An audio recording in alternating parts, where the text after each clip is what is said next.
Alright guys, so I'm over here at a double wide manufactured home. I'm waiting on the moving company to meet with me for a consultation or an estimate, but here's the condenser.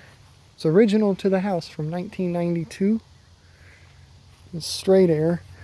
Coleman Evcon cooler, air conditioner. It's got a very large compressor in it. You can kind of see it down in there. And it's got some coil rot going on down here at the bottom. The data tag's illegible from, I looked at this the other day. Yeah, that's pretty much gone off of there. I can't read a thing that's on it.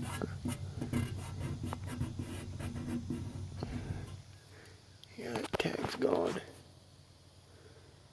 But it's got flare fittings on it, which is interesting. Being from how old this is, it looks like flare fittings. And it's got external Schrader valves. Control box is loose. And there is a yellow jacket's nest right on the fan blade. This sucker has not been ran in so long there's a wasp nest on it. So I'm not going to poke around it too much. That's a Bristol compressor. I did see the indoor unit. It's a Intertherm, but I didn't look at the indoor coil, so I don't know what tonnage it is, but the compressor says 3.0 on it, so I imagine 2.5 ton, which is plenty big for this place.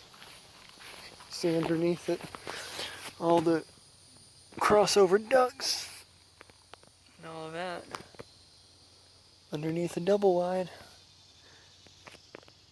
It'd be a mess to move it. There goes the line setting off for the condenser.